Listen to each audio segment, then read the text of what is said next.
గారికి party president ఉన్న ఒక బీఫామ్ కూడా ఇష్యూ చేయలేడు ఆయన. అన్లెస్ సోనియా గాంధీ పర్మిషన్ ఇస్తే, రాహుల్ గాంధీ పర్మిషన్ ఇస్తే చేస్తాడు అంతే. ఆ కాంటెక్స్కి వచ్చినప్పుడు వీళ్ళు వెళ్ళొద్దని డిసైడ్ చేసుకున్నారు. కానీ ఇది ఎందుకు చేశారు మనం ఆబ్వియస్లీ చెప్తున్నాం. కేరళ వైపు చూస్తే ఎందుకంటే 55 సీట్లు వాళ్ళకి వచ్చిన పోయినసారి వచ్చిన 2019లో 55లో 19 సీట్లు కేరళ నుంచి వచ్చింది. అంటే మిగతా సీట్లు 36 సీట్లలో నార్త్ ఇండియా మొత్తం కలిపితే కూడా, సౌత్ ఇండియాలో కర్ణాటక కలిపితే కూడా 30 సీట్లు వాళ్ళకి వచ్చింది. ఈ 30 సీట్లు పెట్టుకుని నెక్స్ట్ టైం కేరళ నుంచి 19 పోయి 8 అయింది అనుకోండి, అక్కడే 11 సీట్లు పోయినాయి, అక్కడే 10 పోయాయి అనుకుంటాం కనీసం. సో ఇది పోతే మళ్ళీ నార్త్ ఇండియాలో వస్తుంది, అక్కడ రాదు. ఎందుకంటే అక్కడ బీజేపీ స్వీప్ చేసి అక్కడ బీజేపీ ఇదే క్యాంపెయిన్ తీసుకుంటే మీరు అడిగిన ప్రశ్నకి బీజేపీ దీన్ని మార్కెటింగ్ టూల్గా డెఫినెట్గా యూజ్ చేసుకుంటారు.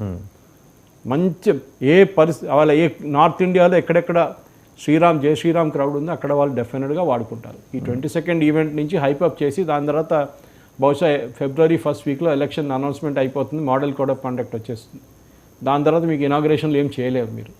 దానికోసం మోదీ గారు ఉన్న ఇనాగ్రేషన్లు అన్నీ ఫినిష్ చేసేస్తున్నారు. దానికన్నా ముందు అటల్ సేతు ఇనాగ్రేట్ చేశారు, ఇప్పుడు కేరళకి వెళ్తున్నారు, అక్కడ ఇనాగ్రేషన్ చేస్తున్నారు. కొచ్చిన్ షిప్ యార్డ్లో ఢిల్లీ పొద్దున ఆయన ఇనాగ్రేషన్ అక్కడ చేస్తున్నాడు, డ్రై డాక్ అంతా. సో దీని తర్వాత చేయలేరు. సో బీజేపీ వాళ్ళు వాడుకుంటారు. సో దానికి భయపడి హిమాచల్ ప్రదేశ్, గుజరాత్, రాజస్థాన్, మధ్యప్రదేశ్లో ఉన్న కాంగ్రెస్ లీడర్లు ఆల్రెడీ వార్నింగ్ ఇచ్చారు. అంటే నేను అడిగేది ఏంటి సార్, ఇండియన్ యూనియన్ ముస్లిం లీగ్ అని కొన్ని ప్రాంతాలకి మాత్రమే పరిమితమైన ఒక మతతత్వ పార్టీ బెదిరింపులకి కాంగ్రెస్ భయపడేంత బలహీన స్థితిలోకి వెళ్ళిపోయిందా? అంత వీక్ అయిపోయిందా కాంగ్రెస్? అంటే ఒకటే స్టేట్, మీరు 2-3 స్టేట్లో కాదు, వాళ్ళు ఉన్న పవర్ ఉన్నది కేరళలో ఒక్కటే. వాళ్ళకి కాంగ్రెస్ ఎందుకు భయపడుతుందంటే ఈ ఉన్న 19 సీట్లో 11 పోతే 10 పోతే వాళ్ళకి ఏమి ఉండదు రేపు. ఎందుకంటే ఇప్పుడు కూడా ఈసారి కూడా వాళ్ళకి రాబోయేది ఆంధ్రప్రదేశ్లో ఏమి ఉండదు, వదిలేయండి. తమిళనాడు 2 సీట్లు 3 సీట్లు వస్తుంది అంతే వాళ్ళకి. అది కాకుండా ఎక్కడ గెలుస్తారు? కర్ణాటకలో ఒక 4 సీట్లు ఎక్కువ వస్తుంది అనుకోండి, అంతే. రాజస్థాన్లో గెలవలేరు, మధ్యప్రదేశ్లో గెలవలేరు, ఛత్తీస్గఢ్లో గెలవలేరు, మహారాష్ట్రలో అదే సిచ్యువేషన్ ఉంటుంది. ఇప్పుడు చూస్తున్న కాంగ్రెస్ వైపు నుంచి ఒక్కొక్కరు శివసేనకు వచ్చేస్తున్నారు. అంటే షిండే శివసేన వాళ్ళు ఒఫీషియల్గా శివసేన రికగ్నైజ్ అయిపోయారు. సో వీళ్ళందరూ అక్కడ వచ్చినప్పుడు మహారాష్ట్రలో 50-50 వస్తే కూడా లాస్ట్ టైం పరిస్థితి అట్లనే ఉండిపోతుంది. కాంగ్రెస్కి అసలు సీట్లు ఇవ్వట్లేదు. అంటే ఇవన్నీ లెక్కేస్తే 50 దాటే పరిస్థితి లేదు కాంగ్రెస్కి. అది తగ్గిందనుకోండి కేరళలో, అక్కడ మళ్ళీ పోతుంది. సో దానికోసం వాళ్ళకి స్ట్రాటజిక్ డిసిషన్, మనం ఎట్లయినా నార్త్ ఇండియా ఓడిపోతాం, మీరు అయోధ్యకి వెళ్తారా లేకుండా కానీ ఆ నార్త్ ఇండియాలో సీట్లు వచ్చే ప్రసక్తే లేదు. అది మ్యాక్సిమం మీకు బీహార్లో కొన్ని సీట్స్ వస్తాయి అంతే. వెస్ట్ బెంగాల్ అయితే ఆమె చెప్పేసింది మేము మీతో పొత్తు పెట్టుకోమని, మీటింగ్ కూడా రాలేదు మొన్న. ఓకే, ఢిల్లీలో అరవింద్ కేజ్రీవాల్ ఇచ్చినా ఇవ్వకపోయినా కానీ ఢిల్లీలో ఎప్పుడు లోక్సభ సీట్లు బీజేపీ గెలుస్తారు. సరే పంజాబ్లో 2 సీట్లు వస్తుంది. అన్ని చిన్న 2 సీట్లు 3 సీట్లు అక్కడ కూడా అంతే రావచ్చు అంతే. మళ్ళీ గుజరాత్ అయితే వైపోడు. గుజరాత్ పీసీసీ ప్రెసిడెంట్, ముందున్న పీసీసీ ప్రెసిడెంట్ చెప్పాడు, మీరు చేసింది అన్నిటికంటే పెద్ద తప్పు, రామ్ జన్మభూమి ఇన్విటేషన్ డిక్లైన్ చేయడం చాలా పెద్ద తప్పు. మనకి ఇక్కడ గుజరాత్లో వైపౌట్ అయిపోతాం మనం. హిమాచల్ ప్రదేశ్ నుంచి కాంగ్రెస్ మినిస్టర్స్ వెళ్తున్నారు, అది కూడా ఆర్ఎస్ఎస్ వాళ్ళు ఇన్వైట్ చేశారు.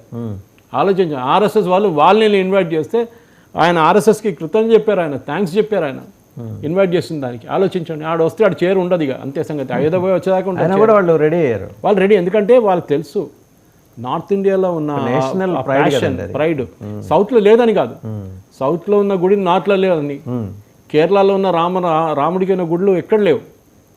సో అట్లాంటి పరిస్థితుల్లో హిందువులు ఒకటే గ్రూప్గా వచ్చి ఓట్ చేస్తే వీళ్ళకి భయం. అది ఇప్పుడు వీళ్ళు అనుకుంటున్నా అది నార్త్ ఇండియాలో నడుస్తుంది, సౌత్ ఇండియాలో నడవదు.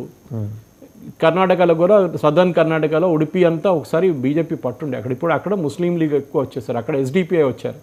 ఈ పిఎఫ్ఐది పొలిటికల్ వింగ్, వాళ్ళని బ్యాన్ చేయలేదు ఇప్పుడు దాకా, బ్యాన్ చేయలేము కూడా, అది ఎలక్షన్ కమిషన్ చేయాల్సింది. సో అక్కడ ఉన్న ఓట్లు కూడా వెళ్ళిపోతుందో నాకు భయం ఉండే, అదైనా కట్ చేద్దాం బీజేపీ ఓట్లని ట్రై చేస్తున్నా. సో ఈ ఒక్క కమ్యూనిటీని భయపడి తీసుకున్న డిసిషన్. ఎందుకంటే ఇదే పార్టీ రాజీవ్ గాంధీ గారు తాళం వేసి తీసిన దాన్ని తాళం తీయమని ఆర్డర్ ఇచ్చిన మనిషి. కానీ దానికన్నా ముందు జవహర్లాల్ నెహ్రూ అక్కడ రామ్లల్లా విగ్రహాన్ని పెట్టినప్పుడు తీసేయమని చెప్పి ఆర్డర్ ఇచ్చాడు.